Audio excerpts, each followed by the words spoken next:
Hey guys, Bicebump here, bringing you this patch 9.1 PTR video. Today we're taking a look at the new Covenant Legendaries that were just announced. We're going to see exactly what they do, how they work out for the DK DPS specs, and whether or not we would actually want to swap over to a different Covenant in order to use these Legendaries. I feel like I'm going to start off right away by saying you probably won't be swapping Covenants for these. I do not see any of these being better than our current best choices. Sure, they might change this during the PTR so that we can actually wield two Legendaries where we have one Covenant specific one. I don't know. Currently, you can only equip one, so that's the basis where I'm going to draw my conclusions on.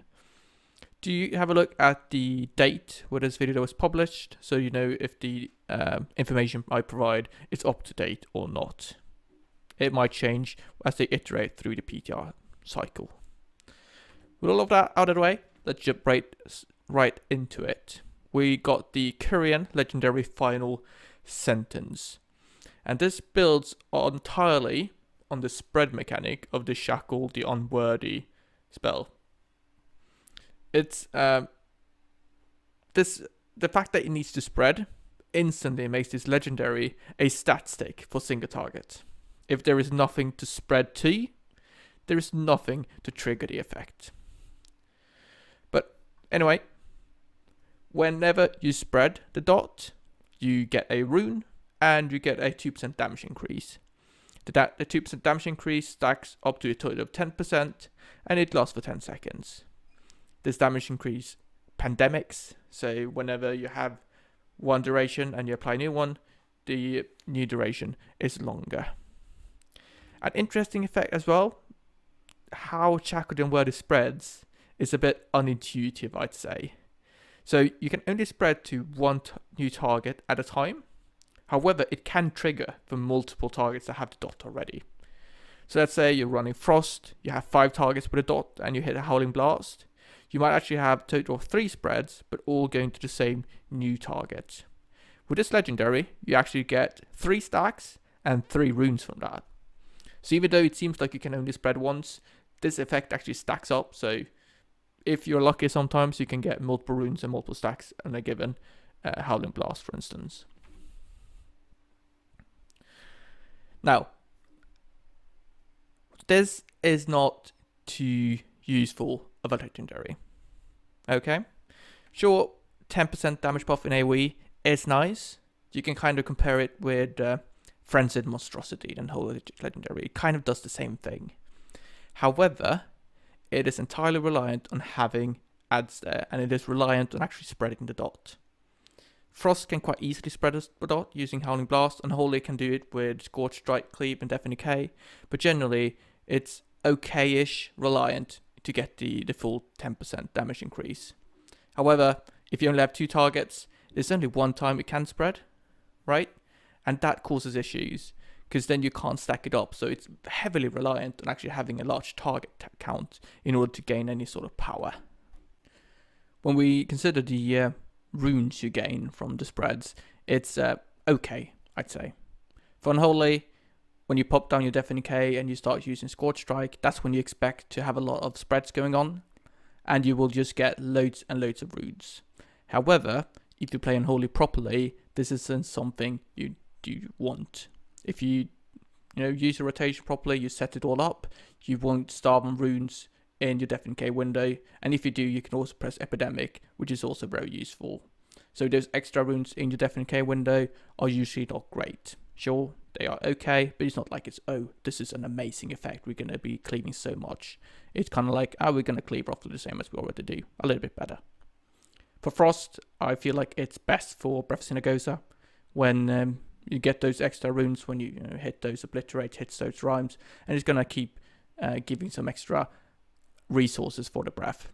However, I don't expect there to be loads and loads of resources, and the value in an AoE situation, getting those extra runes doesn't always help out.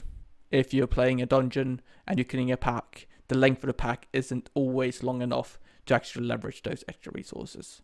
It's obviously good, it's nice, but it's not awesome or great.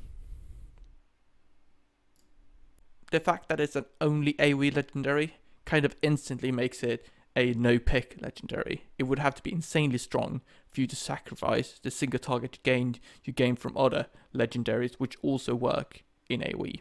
You know, for Unholy, Frenzy Monstrosity works very well in single target and AoE. For Frost, you run Biting Cold or Rage of the Frozen Champion, works well in both cases. You can't pick one which only works in AoE, it will never be the best pick.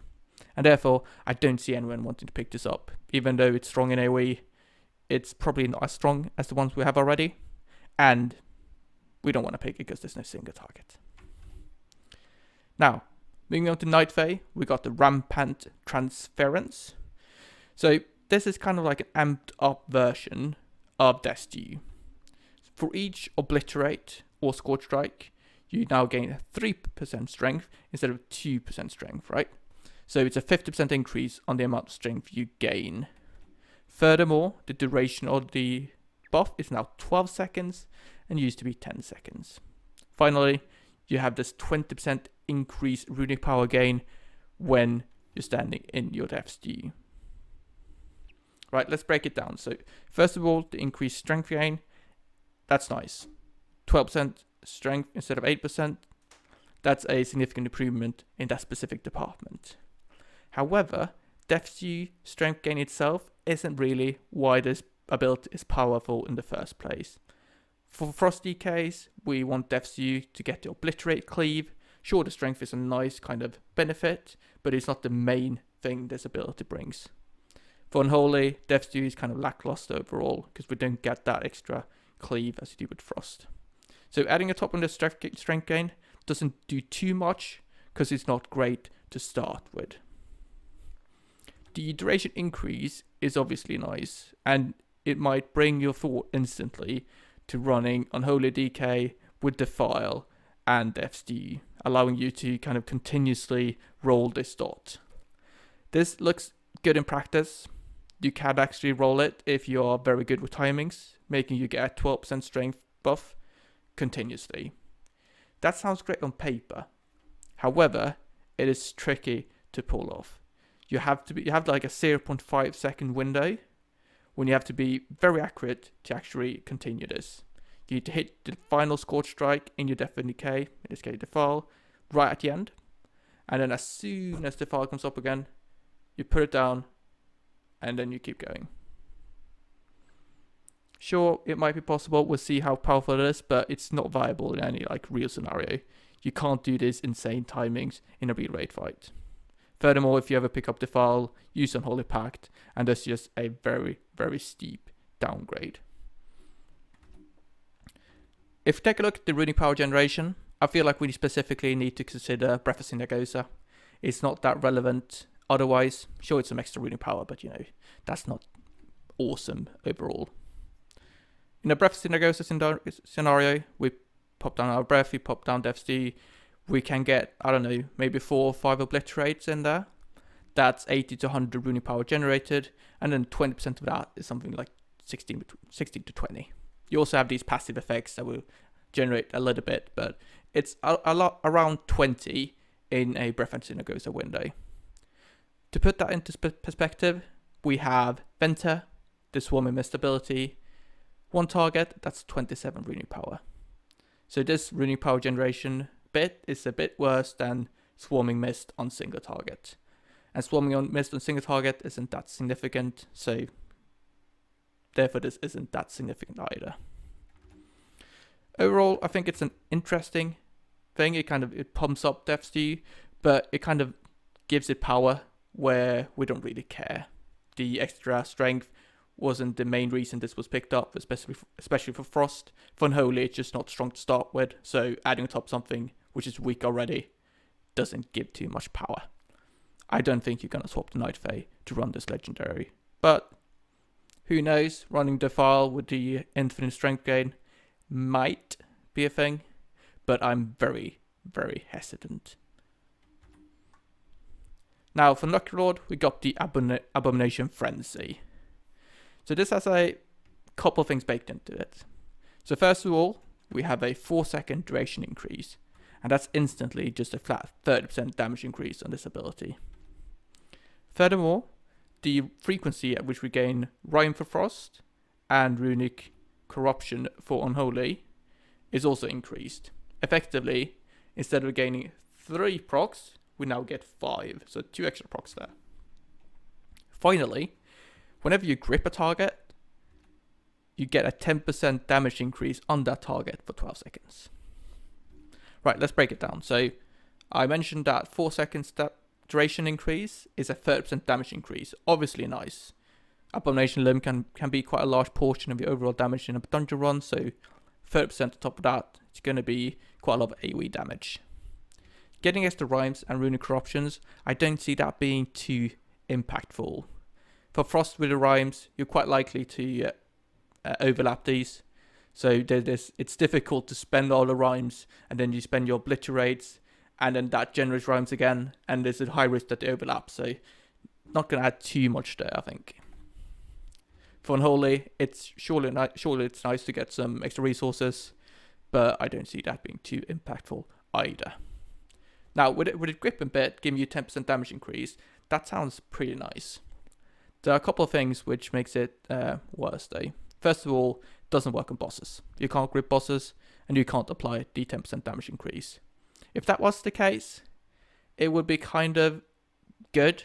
This legendary, I feel like that 10% damage increase would obviously increase its value, right? And it would bring some good single target burst damage. However, it would be kind of detrimental. You would have to run out of boss range in order to get that little grip thing, which would apply the buff. So I don't like that. So kind of okay with it not working on bosses. For trash, if you want to get full value out of this, you kind of need to jump all over the place. Pop down Abomination Limb and just run away from the pack and make sure you grip anything.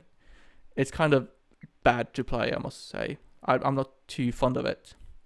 Unholy can do it quite nicely. You can run out of the pack, pop down your Death and Decay, and you just cleave your Clawing Shadows from range. So then you don't lose uptime by running away. For Frost Day, if you have to run out of the pack to grip stuff, you might lose uptime because there might not be something to hit. Sure, the first thing you grip, you can start hitting that, and then you grip everything else to you. But again, it's difficult to leverage. It's okay, but not great. When actually looking at the power here, I kind of like comparing it to the Brutal Grasp Conduit. Brutal Grasp does a 24% damage increase to Abomination Limb. Kind of the same thing here. Obviously, the Legendary, you get extra rhymes and runic corruptions, you get extra damage and all those kind of things. But I still feel like the power of the Legendary will be roughly the same. A Brutal Grasp, maybe with a factor of 2 or something in front. Overall, don't think it's going to be worth it. Doesn't give you enough, and I don't feel like people are going to swap to Necro just to play this Legendary. To be fair, most people don't play Necro anyway, so not going to affect most people. If it was the case, you know. Final Legendary, Insatiable Hunger for the Venthyr guys. I feel like this is kind of the simplest Legendary out of the 4 we get. We have that when Swarming Mist ends, it deals a burst of damage to up to 5 targets, and then heals you based on the damage dealt. 25% of damage dealt. Now, this big explosion is based on how much runic power you're able to spend during the Swarming Mist. So in those 8 seconds it's active, for every runic power you spend, your final burst gets increased by 2% damage. Now, for Unholy, this is really quite nice, because this feeds right into the way you play Swarming Mist with Unholy. In an AoE pack, you pop down Swarming Mist, and then you go into an Epidemic spam. And I would say that it's reliable to use 4 or even 5 Epidemics here, spending something like 120 to 150 runic power. And that will bump up this final explosion quite significantly. If you don't buff it at all, it's worth 4 to 3% of the Swarming Mist damage for its 8-second duration. However, when you do 120, 150 runic power, it's going to be roughly 1.5, somewhere along those lines, of the initial damage. So essentially, the Legendary becomes, Swarming Mist deals 150% more damage. that is quite significant. It's going to be powerful on AoE. However, again, similar to the other legendaries, it lacks in single target. You don't spend as much runic power on single target. You can't leverage the AoE component as much. Moving on to Frost, this legendary kind of only fits into the Breath of Sindagosa gameplay. If you don't play Breath of Sindagosa, you don't really use that much runic power in AoE, right? It's mostly obliteration rhymes, right? And that means you cannot really leverage that extra damage you can get from the runic power. For Breath of Sindagosa, it's quite perfect. You have Breath of Sindagosa rolling, you get Swarming Mist up and running, and that's, automatically some 130 runic power being spent just through the Breath of Sindagosa ticks. And again, you get 150% damage increase on Swarming Mist damage. However, this is only every second Swarming Mist. So every second one, you get loads of damage through the rune power you spend with Breath of Sindagosa, and every second one is kind of lackluster. Overall, even though the damage is nice in AoE, it kind of bumps up how much overall you can get from Swarming Mist. It doesn't scale well into single target, and I don't feel like it will perform any better than the legendaries we already have.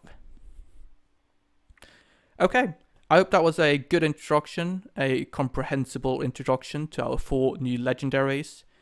As I said throughout, I don't feel like any of these will kind of become the new king legendary for either Frost or Unholy. So there will be no reason to have to swap Covenant in order to pick up one of these legendaries. However, we will see in the PTR cycle, maybe we can equip one normal legendary and one Covenant one. I don't know. Let me know what you thought about this video in the comments. Always ask questions if you want to, or just say anything you feel about these legendaries, if you like them, if you dislike them, what you feel like they should be going, what direction they should be taking. Always leave an upvote or a downvote, depending on what you thought about the video. You can always find me on Acro's Discord, and do consider subscribing if you want to see more of this kind of content. Thank you very much for watching, and stay tuned for more content. Thank you.